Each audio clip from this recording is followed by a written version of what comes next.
Newsbreak.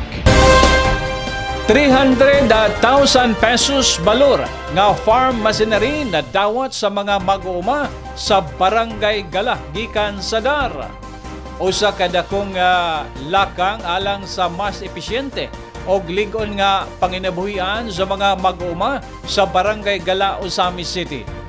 Ang pag-turnover sa farm machinery og equipment nga nagkantidad og 300,000 pesos ngadto sa Little Gala Carp Beneficiaries Association, Corn Carp Ba Incorporated, niadtong Agosto 10, 2026. Kabahin sa gipanghatag nga usa ka unit corn mill o usa ka unit weighing scale nga gilauman nga makatabang sa 79 ka aktibong miyembro. Lakip ang 63 Agrarian Reform Beneficiaries. Sa pagpakunhod sa manual nga trabaho o pagpauswag sa ilang produksyon o post-harvest activities. Ang programa gipagaluhan sa Department of Agrarian Reform, DAR, o sa Climate Resilient Farm Productivity Support Program, Sustainable Livelihood Support for Disaster-Affected Areas, nga nagtumong sa paghatag og dugang suporta sa mga mag-uuma, ilabi na sa pagatubang sa epekto sa nag-usab-usab nga klima. Mitambong sa kalihukan sila OIC Parpo Danilo M. Pelemer, Carpo Karen Mi Espiga, Parpo Sikan Rolando M. Libitario Jr. o Arpo Sikan CRFPSP, Focal Person Gira Loren Moreno.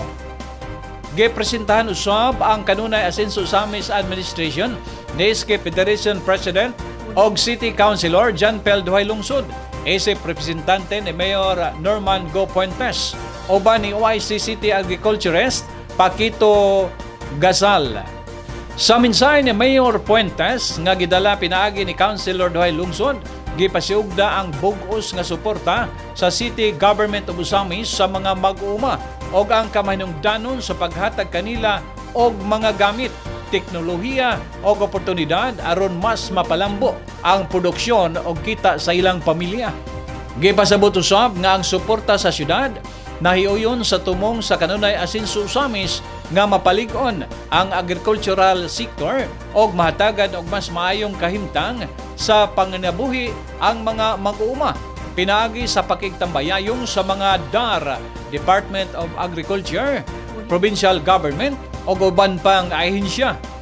Samtang gipasiugda usab ang tumong ni Misamis Occidental Governor Henry E. Suaminal nga mapalambo og mas muligon pa ang sektor sa agrikultura sa probinsya, pinaagi sa Sustainable Agricultural Programs, modernong teknolohiya, pagpalambo sa farm productivity og mas lig-on nga koordinasyon tali sa lokal ug nasyonal nga pangagamhanan. Sa iyang mensahe sa pagdawat, gipahayag ni Juniper Bosmion, presidente sa Little Gala Carp Ba Incorporated, ang dakong pasalamat sa organisasyon alang sa programa nga dako og ikatabang sa ilang mga miyembro. Iyang gipaabot ang pasalamat sa mga benepisyaryo ngadto kang Governor Henry E. Suaminal, Congressman Ando Waminal, Congressman Indy Waminal, Mayor Sam Norman Go Puentes og sa DAR og DE tungod sa padayon nga mga programa og suporta alang sa mga mag-uuma.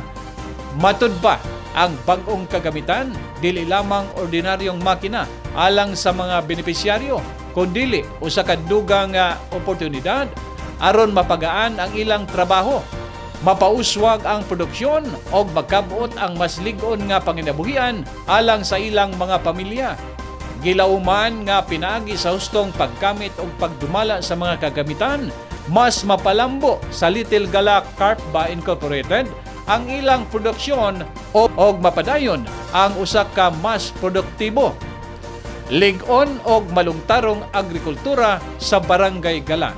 Sa panaghiusa sa DAR, DE, Provincial Government of Misamis Occidental o kanunay Asenso Osamis Administration, padayon nga gipalig-on ang suporta sa mga mag-uuma nga mao'y usa sa mga importanteng haligi sa food security o pag-uswag sa lokal nga ekonomiya.